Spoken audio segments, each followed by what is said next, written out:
কিশোরগঞ্জের তারাইলে বিএনপির দুই পক্ষের সংঘর্ষে রাউতি ইউনিয়ন বিএনপির সভাপতি নিহত হয়েছেন। এই ঘটনায় গুরুতর আহত হয়েছেন আরও ৩ জন। রবিবার বেলা 11টায় উপজেলার বানাইল গ্রামে এই ঘটনা ঘটে। পুলিশ জানায়, বিএনপির সম্মেলন ঘিরে ইউনিয়ন বিএনপির সভাপতি আবুল হাসান রতন ও বিএনপি নেতা গিয়াসউদ্দিনের সঙ্গে বাগবিতণ্ডা হয়। এক পর্যায়ে দুই পক্ষের লোকজন দেশীয় অস্ত্র নিয়ে সংঘর্ষে জড়ায়। আবুল হাসান রতন সহ 4জনকে ধারালো অস্ত্র দিয়ে কুপিয়ে গুরুতর জখম করে প্রতিপক্ষের লোকজন। পরে তাদের উদ্ধার করে উপজেলা স্বাস্থ্য কমপ্লেক্সে ভর্তি করা হলে চিকিৎসক আবুল হাসান রতনকে মৃত ঘোষণা করেন। অপর 3জনকে উন্নত চিকিৎসার জন্য ময়মনসিংহ মেডিকেল কলেজ হাসপাতালে পাঠানো হয়েছে।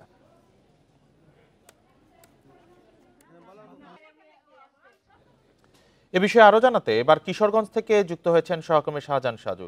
সাজু, এই সংঘর্ষ বা হত্যাকাণ্ডের বিষয়টি আসলে কেন ঘটলো? আইন শৃঙ্খলা বাহিনী এখন পর্যন্ত কি পদক্ষেপ নিচ্ছে? এলাকার পরিস্থিতি এখন কেমন?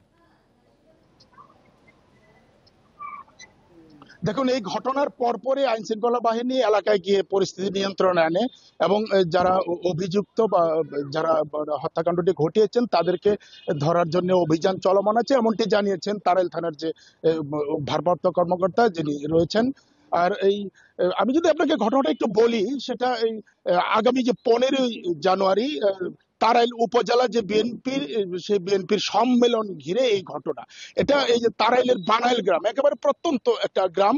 ওই গ্রামে আসলে গত রাতে একটা মিটিং হয়। যিনি আসলে যার বিরুদ্ধে অভিযোগ, মানে অভিযুক্ত গিয়াসউদ্দিন, তিনি ওই মিটিংটা ডেকেছিলেন একজন প্রার্থীর পক্ষে। তো যেহেতু মানে বর্তমান যে সভাপতি যিনি মারা গেছেন আবুল হাসান রতন, ওই নিহত ব্যক্তি এই বিষয়টা নিয়ে প্রতিবাদ করেন। আর এই যে নিহত ব্যক্তি এবং অভিযুক্ত যে গিয়াসউদ্দিন, তারা মানে সম্পর্কে একেবারে মানে একই পরিবারের অনেকটা।